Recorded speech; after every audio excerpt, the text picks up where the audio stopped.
There's a detail from Operation Sindoor that never made it to the front pages. The story of the S-400 shooting down an AWACS deep inside Pakistan is all we heard of. But what was unheard for nearly a year is the final moments leading up to what is the longest surface-to-air kill in the world in any military conflict. A Pakistani AWACS crew flying deep inside their own airspace realized a missile was coming for them. They had seconds to react. They turned and ran, but failed to avoid the missile that was fired from 314 kilometers away, somewhere from the Western Front in India. This story comes straight from the man who fired it, an IAF sergeant who manned the S-400 launcher that night. So what actually happened in those final seconds? How does a missile chase down an aircraft trying to escape it? And why has this specific account, the one describing Pakistan's attempted escape, barely been told?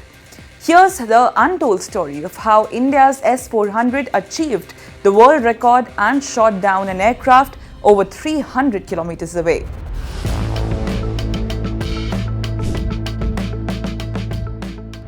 Sergeant Bhale Singh, the launcher in charge on the battery that night, who went on to win a gallantry award, recalled the sequence of events that led to the strike. The Indian air defense radars first picked up a high-value contact operating near the border, a Pakistani AWACS platform tracked at somewhere between 250 and 275 kilometers out. Command authorized the shot with the 40N6, the longest range interceptor the S-400 family carries. Singh's account is that the AWACS crew realized they were being engaged almost immediately after launch, and they did what any crew would do. They ran. Hard turn away from the border, throttle forward, driving deeper into Pakistani airspace to try to open the distance and slip outside the missile's engagement envelope. It didn't work. The S-400's onboard engagement data recorded a confirmed interception at 314 kilometers, meaning the missile closed roughly 40 to 60 kilometers more than the aircraft's starting distance, chasing it down inside its own airspace. We should flag the sourcing here. This account currently rests on Singh's interview and has not been paired with a separate independent flight data release.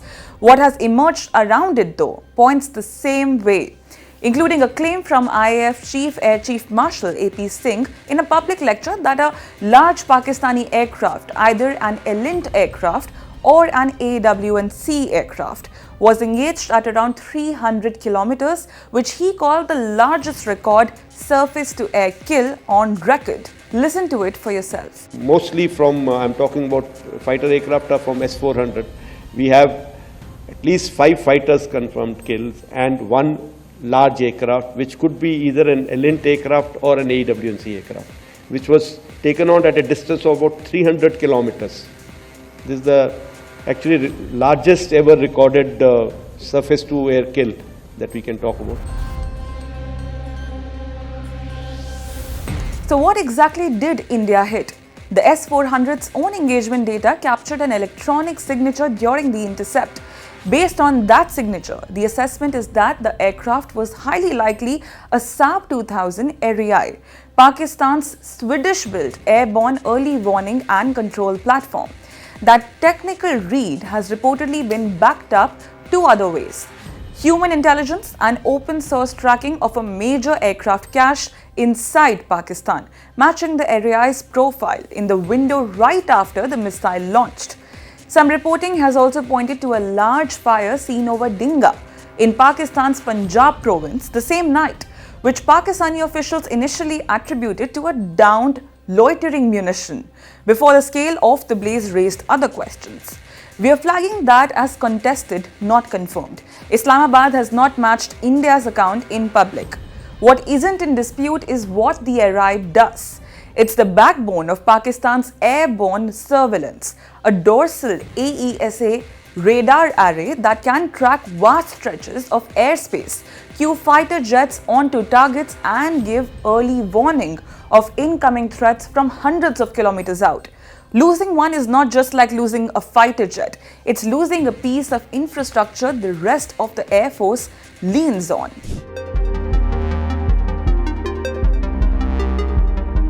To understand why this shot was even possible, you have to understand what the 40N6 was actually built to do. Most surface-to-air missiles are built to kill fighter jets and incoming munitions. Fast, maneuverable, close-in threats. The 40N6 was engineered for something different, hunting down the aircraft that make an air force function. AWACS, electronic warfare planes, air-to-air refueling tankers, the high-value, slow-moving assets that usually operate far back from the front line, on the assumption that distance keeps them safe. Its flight profile is built for exactly that job, climbing to extreme altitude before diving down onto the target, and in the terminal phase switching on its own active radar seeker to lock on independently.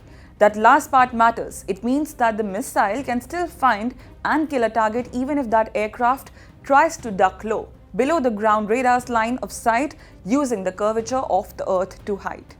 That's the technical reason a chase that started at 250 plus kilometers could still end in a kill at 314.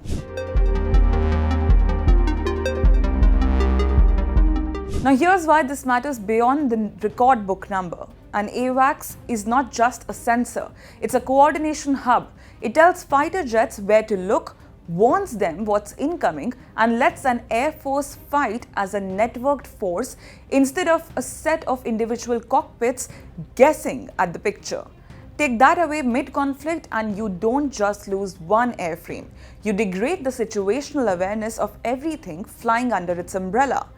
Reporting around Operation Sindoor has suggested this was not an isolated hit, with separate claims of a BrahMos strike on another AEW&C aircraft on the ground at Bholari Air Base, and IAF claims of hits on command and control sites and radar installations everywhere. Again, these are Indian and open source claims. Pakistan has not matched this account point for point in public, and independent verification of the full campaign picture is still limited. Now strip away the record book framing and what's left is a simple, uncomfortable fact for any air force planning around safe standoff distances. 314 kilometers inside your own airspace is not far enough anymore, not against this class of missile. So here's what deserves more attention than it's getting. If Pakistan's own AWACS crew detected the missile and still could not escape, what does that tell every other operator of similar aircraft near India's borders about their actual survivability? And now that this capability has been proven in real combat rather than claimed on a brochure, how much has the region's air power calculus quietly shifted because of it? This complicates Pakistan's planning. It also offers lessons for China, whose air operations depend heavily on airborne warning aircraft, electronic warfare platforms, and aerial refuelers. India did not need to send a fighter hundreds of kilometers across the border to hunt the alleged AWACS. The missile carried that threat instead.